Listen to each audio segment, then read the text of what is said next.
둘, 셋. 안녕하세요. 이세훈 변호사, 조원진 변호사. 이세진 변호사입니다. 오늘은 현재 그 청소년 범죄의 처벌 수위가 적절한지에 대해서 이야기해 보겠습니다. 현재 그러면 만 10세 이상 19세 미만 청소년들은 범죄를 저지르면 뭐 어떤 처분을 받고 있나요? 일단은 일반 형사법정으로 가는 경우를 제외하고 일반 가정법원으로 이제 송치가 돼서 소년보호 사건으로 다뤄지는 경우에는 우리 소년법에 따라서 보호자 감호 위탁, 그 다음에 사회봉사명령, 장단기 보호 관찰, 그 다음에 소년보호시설에 위탁되거나 소년원에 가게 되는 등의 처분을 받고 있고요. 구체적인 처분 수위는 행위의 내용, 그 다음에 피해자랑 합의가 되었는지, 또 반복적으로 이루어졌는지 이런 것들에 따라서 구체적으로 달라지게 됩니다. 어찌됐든 뭐 형사 처벌이랑은 좀 내용이 다르네요. 네. 그러면은 예를 들어서 학교에서 이제 친구를 집단 폭행했다. 그래서 뭐 친구 코뼈가 부러졌다. 그러면은 이럴 때는 어느 정도 처분 받게 되나요?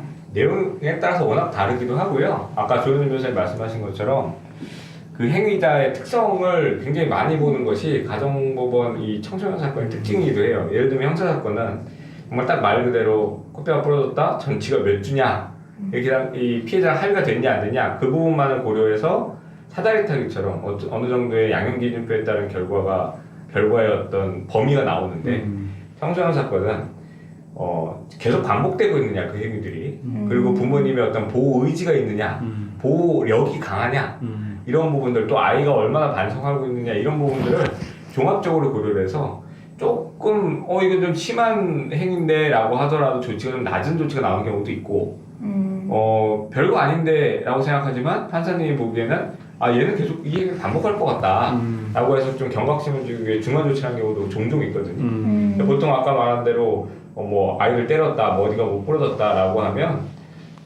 피해자분들이 조금 화가 나실 수도 있지만 대부분의 경우에는 가정에서 적절한 조치를 하도록 하고 보호 관찰을 짧게 하든지 아니면 조금 심하더라도 소년분리심사원에 입소하는 거 정도라고 보시면 될 것 같아요. 그러면은 이게 적절한 처분이라고 보시나요?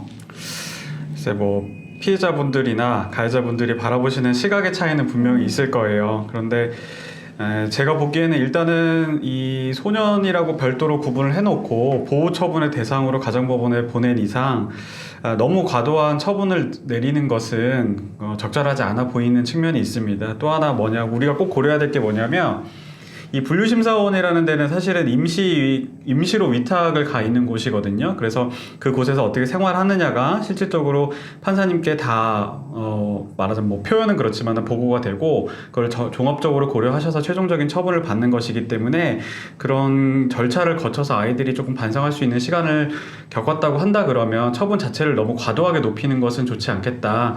그 다음에 또 하나 아이들이 이제 뭐 정말 중한 잘못을 해서 소년원에 가게 되면 또 그 소년원에서 만나는 또 다른 잘못된 아이들을 만나서 더 크게 잘못되는 방향으로 가는 경우가 있거든요. 그런 것들까지 고려를 한다 그러면 처분 자체는 청소년을 조금 보호의 대상으로 보고 어느 정도 일반 형사 법정에서 성인에 대한 양형 기준표를 하는 것보다 조금 더 법원에서 적극적으로 아이의 긍정적인 요소로 참작될 수 있는 부분들을 조금 더 이렇게 추려주시고 그런 것들을 반영해서 보호 처분의 수위를 조금 낮은 차원으로 결정을 해주시는 게 어떤가 그런 생각은 좀 듭니다. 근데 아까 코뼈 부러진 피해 학생 입장에서는 이제 부모님 그렇죠. 굉장히 속상하실 것 같은데. 네, 맞습니다. 저는 그래도 좀 반대의 입장인데 아까 말한 것처럼 이 청소년들 지난 편에 우리가 얘기했잖아요. 촉법소년 10살에서 14살 이 얘기를 했는데 10살에서 14살이든 14살에서 19살이든 촉법소년이 아니라고 해도 성인법정으로 가는 경우는 극히 드물거든요. 대부분의 경우에는 다 가정법원으로 가고 가정법원에서 소년원 가는 경우도 또 극히 드뭅니다.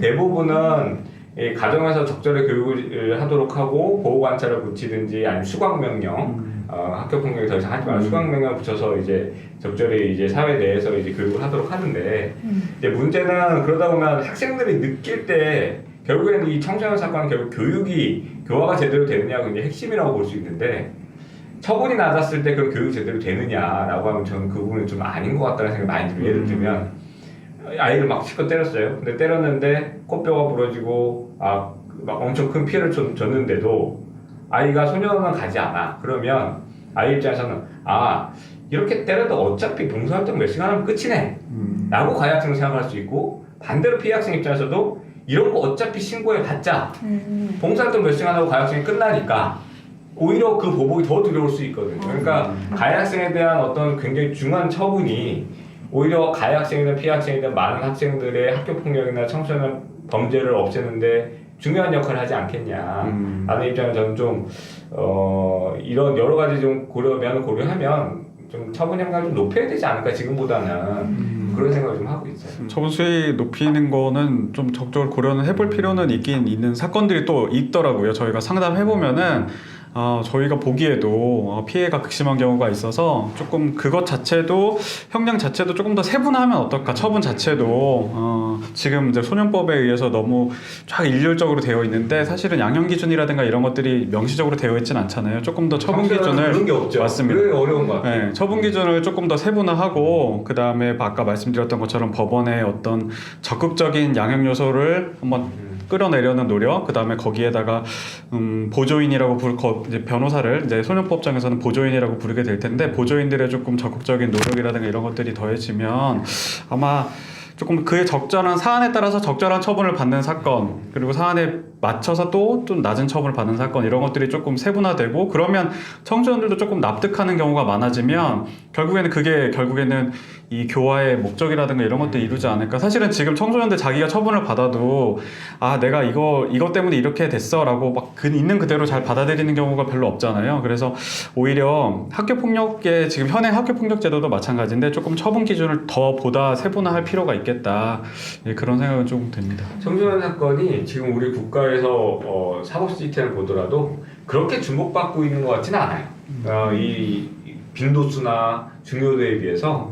그렇기 때문에 가정법원의 어떤 판사님들도 너무 업무가 과부하되어 있고, 아까 말씀하신 대로 그런 절차적인 부분들이 너무 부족해서 그냥 이 행위 내용 형식적으로 보고 처분을 하고 이게 반복되고 있는 것 같은데, 피해 학생도 만족이 안 되고 가해 학생들도 납득이 어렵고 지금 그런 여러 가지 상황에 좀 처해 있는 것이 좀 안타깝고, 이게 무조건 뭐 피해가 이만큼이니까 무조건 처분을 이만큼만 한다 이거보다는 지금 최근에 가정법에서 많이 이루어지고 있는 뭐 회복적 사법이라든지 이런 부분들에서도 꽤 중요한 것이 가해 학생은 계속 막 피해 학생에 대한 분노로 너 나가기만 해봐, 나 너 보복할 거야 이런 마음을 갖고 있으면 피해 학생이 식구하기도 어렵거든요. 그래서 그런 부분들이 가해 학생 입장에서 충분히 사과를 시킬 수 있는 환경이나 이런 부분들을 학교나 이 법원에서 충분히 해야 되지 않나라는 생각이 좀 들어요. 네. 피해 학생이 신고를 적극적으로 해야 이게 없어질 것 같아요. 그게 굉장히 중요한데 아직까지도 사실 그런 부분이 좀 부족하지 않나. 아까 자꾸 얘기 많이 나왔는데 아마 저 상담하다 보면은 소년분류심사원이랑 소년원이랑 굉장히 물어보시는 분들이 많으세요. 소년분류심사원이라는 단어는 다 처음 들어보는 것 같아요. 네. 소년원은 굉장히 막 옛날부터 많이 있어왔던 시스템이니까 그런데 소년분류심사원 그게 뭐예요? 라는 굉장히 많이 말씀하시는데 이게 그 부분에 대해서는 참 이야기하려면 또 한참 걸리는데 그러면 뭐 다음번에는 분류심사원에 대해서 좀 안내해드리고 뭐 그다음에 우리 친구들이 좀 궁금해하는 내용들이 사실은 변호사님 저 분류심사원 가나요? 이걸 굉장히 많이 물어보거든요. 조금 전에도 저한테 그렇게 물어본 친구가 있었는데 이제 그거에 대한 얘기를 다음 시간에 한번 좀 길게 한번 해볼까요? 네. 그러면은 뭐 다음 시간에는 어차피 이야기가 나왔으니까 소년분류심사원이 어떤 곳이고 가서 뭘 하는 곳이고 소년원이랑은 뭐가 다른지 뭐 그런 이야기 해보도록 하겠습니다. 네.